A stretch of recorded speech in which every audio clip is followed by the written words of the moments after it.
Hello and welcome to a program I deeply wish we weren't doing, but here we are staring down the barrel of some deeply troubling trends in these United States.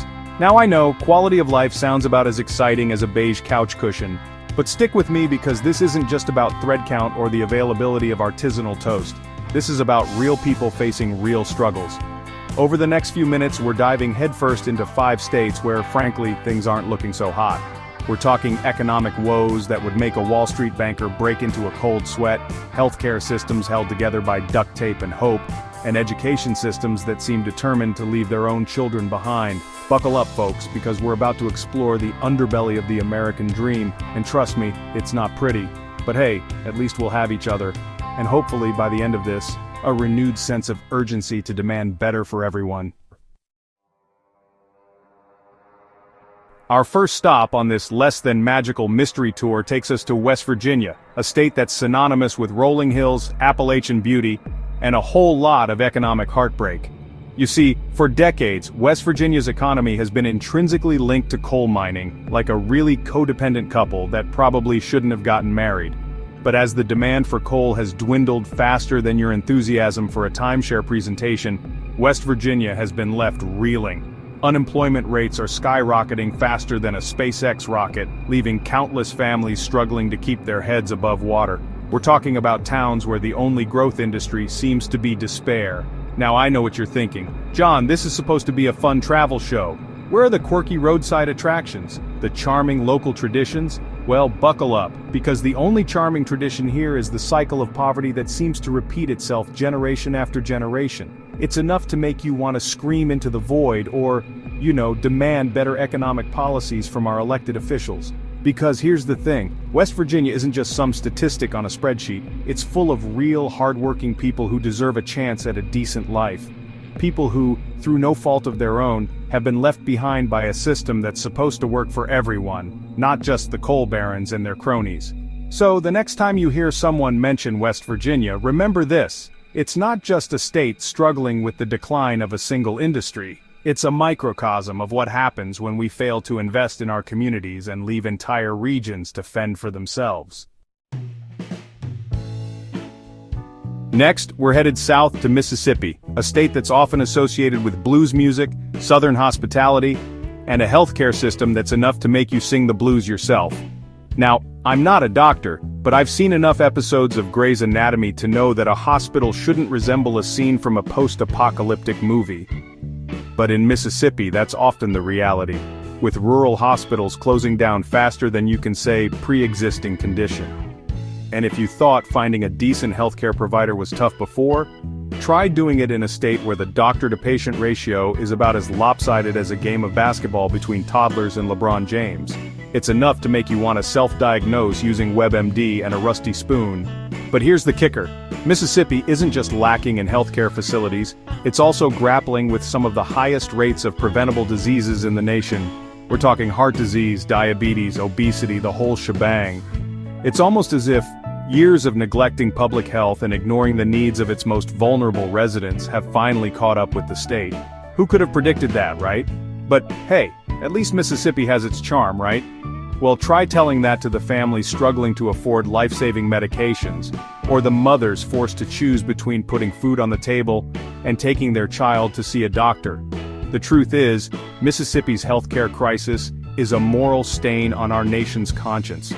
It's a stark reminder that access to quality healthcare shouldn't be a privilege reserved for the wealthy and well-connected, but a fundamental right for all Americans. So the next time you hear someone dismiss Mississippi's struggles as just a regional issue, remind them that this is about more than just one state's healthcare system. It's about the very soul of our nation and the values we claim to uphold.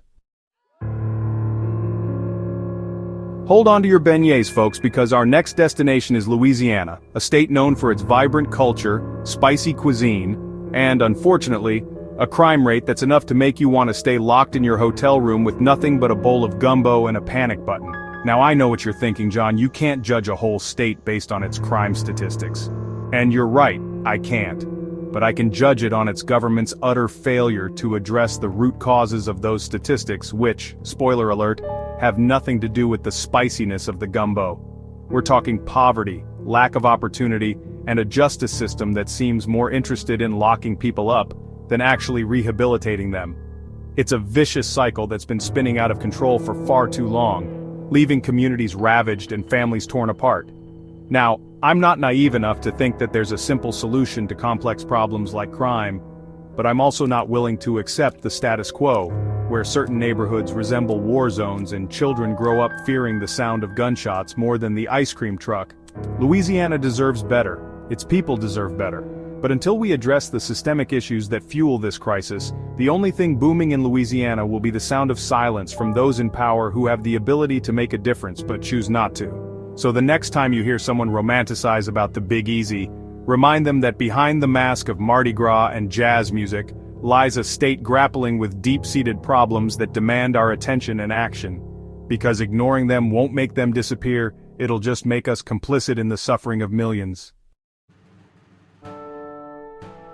Saddle up, partners, because we're headed to the land of enchantment, New Mexico, a state known for its stunning landscapes, rich history, and an education system that's about as inspiring as a beige cubicle wall. Now, I know what you're thinking. John, you're being dramatic. It can't be that bad, can it? Oh, my sweet summer child, you underestimate my capacity for despair. New Mexico consistently ranks near the bottom in nationwide education rankings, and frankly, it's not hard to see why. We're talking about overcrowded classrooms, underpaid teachers, and a chronic lack of resources that would make even the most resourceful teacher want to throw in the towel and open an Etsy shop selling ironic cross-stitch patterns. And the saddest part? The students are the ones who suffer the most. They're being denied their fundamental right to a quality education, leaving them ill-equipped to compete in the global economy and fulfill their potential. It's like handing someone a rusty pair of scissors and expecting them to win a hairdressing competition.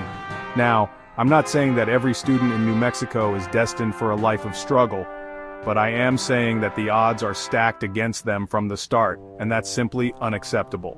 We need to invest in our children's future, and that starts with providing them with the tools they need to succeed. So the next time you hear someone rave about the beauty of New Mexico's desert landscapes, remind them that the real beauty lies in the untapped potential of its children. Let's fight for an education system that nurtures their dreams, not crushes them under the weight of indifference and neglect. Hold on to your hats, folks, because we're headed to Alabama, a state known for its southern charm, delicious barbecue, and an alarming number of environmental issues that would make even the most ardent climate change denier break into a cold sweat. Now I know what you're thinking, John. You can't blame Alabama for all of its environmental problems.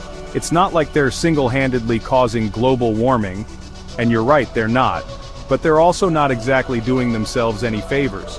From LAC's environmental regulations that would make a coal executive blush, to a history of industrial pollution that would make a Superfund site look like a pristine nature preserve, Alabama's track record on environmental protection is about as impressive as a screen door on a submarine.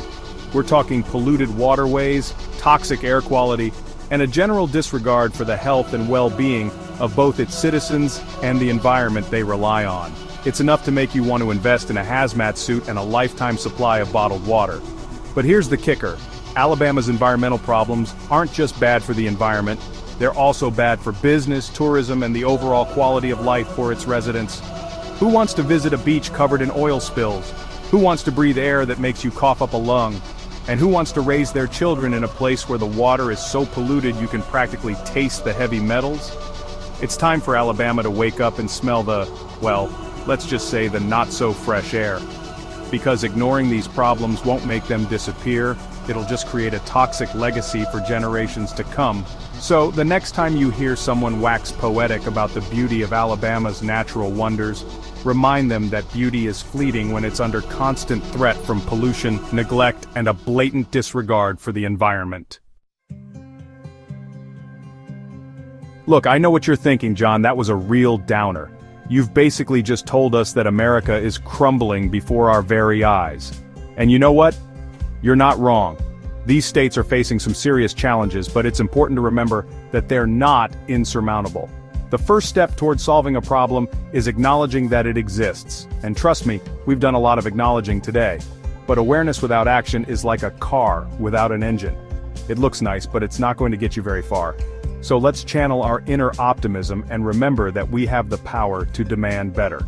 We can hold our elected officials accountable for their decisions, support organizations working to create positive change, and most importantly, never stop believing that a brighter future is possible.